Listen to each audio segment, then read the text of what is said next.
মৰমৰ ছাত্ৰ-ছাত্ৰীসকল তোমালোকক 2024 চনৰ ফাৰ্ষ্ট পেজৰ কোৱেশ্চন পেপাৰখনৰ পৰা 22 নম্বৰলৈকে কৈ দিছো আজি 23 নম্বৰ 23ত কি কৈছে he hastily threw the dirty cat out of the house choose the antonym মানে বিপৰীত শব্দ মানে কাৰ বিপৰীত শব্দ hastily মানে খৰধৰকে তেনেহলে খৰধৰকেৰ বিপৰীত কি হ'ব তোমালোকৰ নিশ্চয় slowly লাহে লাহে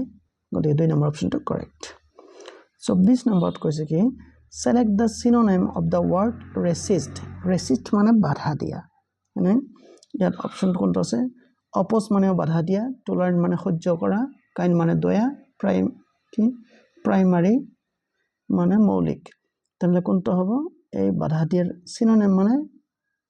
একে অৰ্থ থকা শব্দ এটো হ'ব অপোজ 25 নম্বৰত কি কৈছে তোমালোকৰ select the antonym of expedite কথাটোৰ অৰ্থ হল কোনো এটা কাম খৰধৰকে কৰা বা কোনো এটা কাম হ'বলৈ খৰধৰ কৰা তেনেহলে ইয়াৰ এন্টোনিম মানে বিপৰীত শব্দ কোনটো হ'ব ডিলে মানে পলম কৰা গতিকে এই কেইটা গল তোমালোকৰ ইংৰাজীৰ এতিয়া আহা তোমালোকে সায়েন্সৰ কি কৈছে তোমালোকৰ ইয়াত চাব পাৰিছা এটা সূৰ শলকৰ কম্পনাংক 350 হাৰ্টজ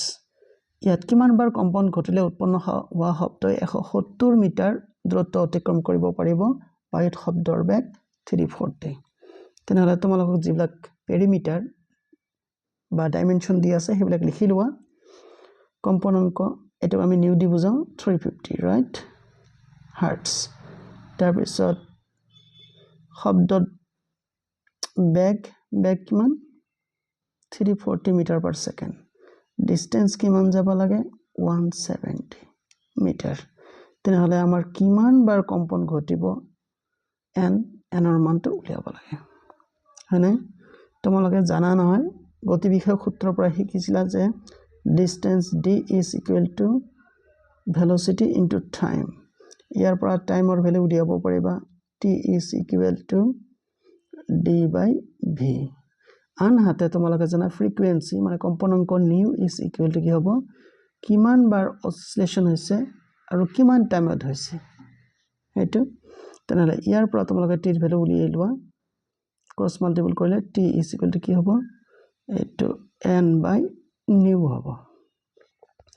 এতিয়া চাইছা নহয় তোমালোকে ইয়াতো t ৰ মান d by v ইয়াত t ৰ মান হল n by নিউ তেনেহলে দুটা আমি যদি তুলনা কৰো তেনেহলে আমি কি লিখিব পাৰিম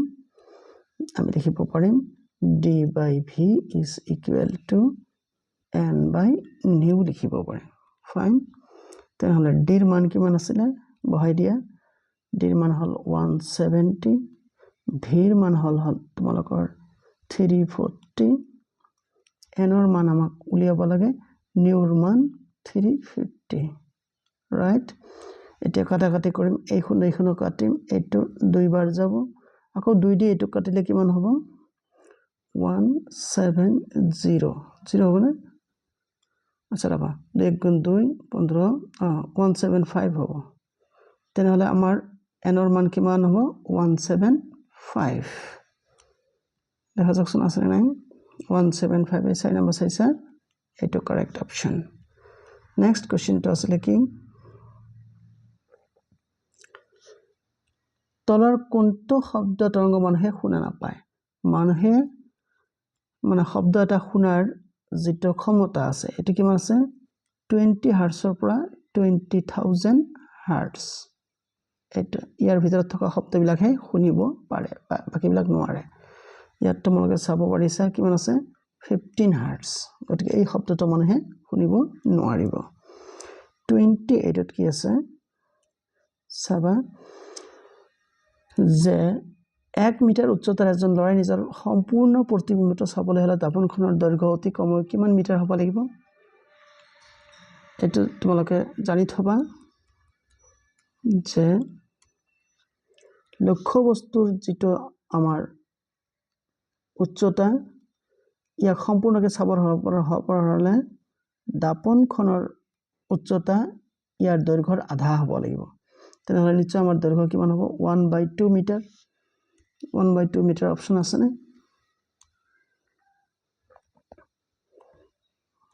ইয়াত চাইছা 1/2 মিটাৰ মানে 3 নম্বৰ অপশ্যনটো কাৰেক্ট লাষ্টলি তোমালোকৰ 29 টো মই বুজাই দিছো চকাবোৰ বৃত্তাকাৰ আকৃতিত বনোৱা হয় কাৰণ চকা কিয় বৃত্তাকাৰ আকৃতিত বনোৱা হয় ইয়াক বনাওঁতে কম সামগ্ৰীৰ প্ৰয়োজন হয় এটা অপশ্যন বৃত্তাকাৰ চকাবোৰ ফুলাই দিয়াটো সহজ হয় 2 নম্বৰ অপশ্যন ঘূৰ্ণী ঘৰ্ষণ পিছল ঘৰ্ষণতকৈ কম none of the above সকলে আমি জানিবা এটা 3 নম্বৰ অপশ্যনটো কাৰেক্ট ঘূৰ্ণী ঘৰ্ষণ মানে যেতিয়া ঘূৰি ঘূৰি যাব বস্তু এটা তাত যিখিনি ঘৰ্ষণ বল প্ৰয়োগ হ'ব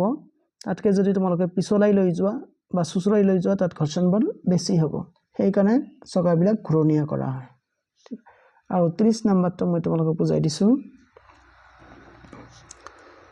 তলত দিয়া উক্তিসমূহ অধ্যয়ন কৰি শুদ্ধ বিকল্পটো বাছি উলিওৱা শুদ্ধ বিকল্প বাছি উলিয়াব দিছে আচ্ছা কি কৈছে খৰাং দিনতকৈ বৰষুণৰ দিনত শব্দ বেছি বেগেৰে গতি কৰে ফাইন তাৰ পিছত আৰ্দ্ৰতাই চাপ বৃদ্ধি কৰে আচ্ছা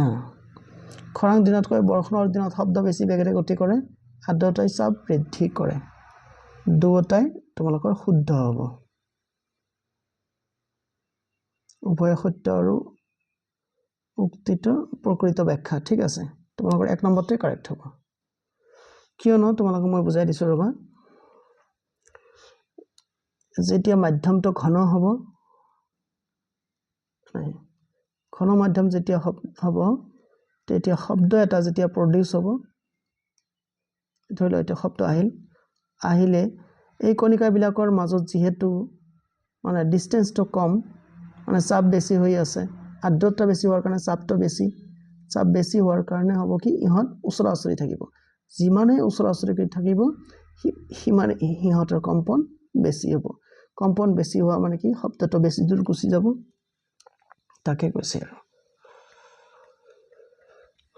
আৰু তাৰ বেগও বেছি হ'ব আশা কৰিছো তোমালোকে ভিডিওটো ভাল পাবা লাইক কমেন্ট শেয়াৰ কৰিবা আৰু প্লিজ মোৰ চেনেলটো সাবস্ক্ৰাইব কৰিবা সৰ কাৰণে ধন্যবাদ